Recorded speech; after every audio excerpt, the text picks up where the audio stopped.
This little video is just about RAM, random access memory. So RAM is sometimes also called main memory, and you might also hear it called primary storage as well. So sometimes main memory, sometimes primary storage, but all of those things are just ways of talking about RAM, random access memory. So it's used to load programs and data before they're run. So that's sometimes known as the stored program concept. So the stored program concept says that programs and data have to be loaded into RAM or main memory before they can be executed. So the processor can access RAM.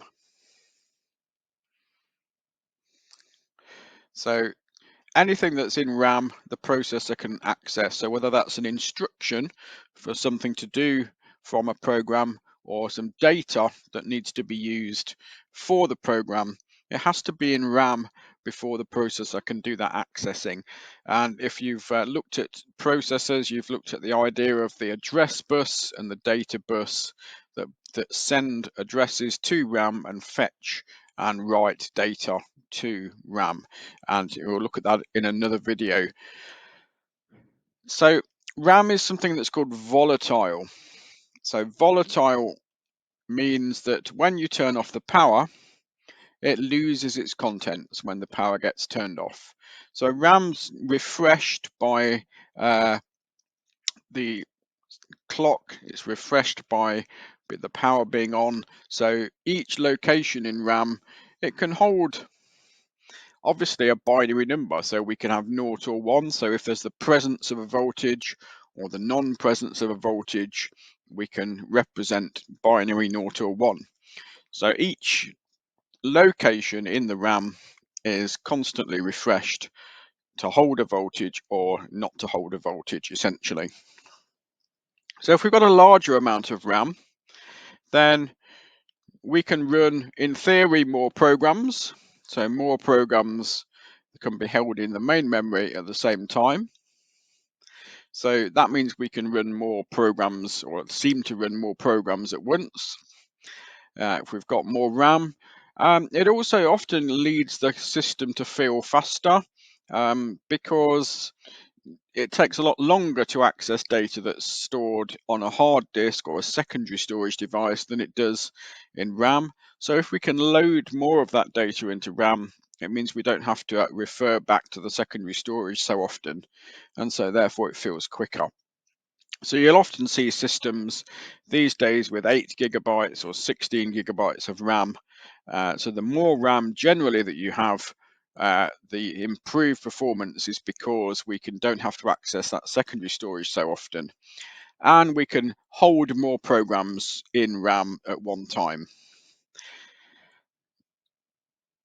So each location in RAM, as we said, holds a charge for a short period of time and then needs to be refreshed. That's why it's called dynamic. That's the dynamic part of RAM. So volatile memory, as we've said just now, loses its contents when the power's turned off.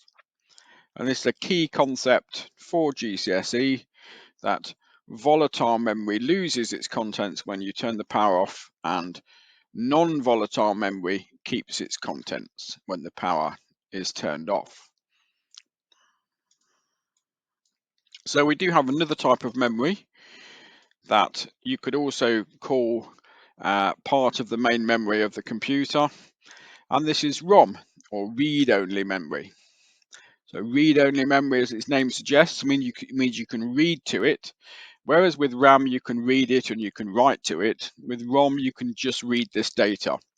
So ROM chips are non-volatile, so therefore they remember, or they keep the state that they were in when the data was put there, and it doesn't matter if you turn the power off, it retains that state. So they're used in computers to hold programs such as the boot up program. So sometimes that's called the Bootstrap Loader. And These are a set of programs that start up the hardware and start your computer up. So these need to be there so that the operating system can read these programs before anything's put into RAM. So these programs are loaded up, executed, and then it starts to load the operating system itself and other things into RAM when you start up your computer.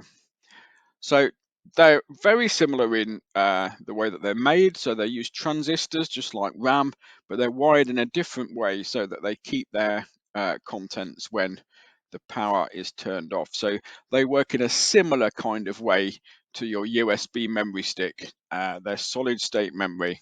So sometimes you might hear them called flash RAM. USB memory sticks, they work in a similar kind of way to ROM. So you can read the data from ROM, but you can't write to it. Obviously, with a USB device, you can write to it. So it has a similar way of storing the data, but not quite the same as ROM. So as far as we're concerned, we can't write to ROM. Although, of course, you might have noticed that on some systems, you can do what's called flashing the BIOS. BIOS, basic input output system. And sometimes you can flash the BIOS, which means you can update it. And that's a special program that's going to update the ROM chip by deleting part of it and then writing to it again. But it's not something that we would do all that often. Very occasionally a BIOS update is done, but not very often, because most of the time ROM is written once and then just read lots of times. So they're the two types of main memory that we might find in the computer: read-only memory and random access memory.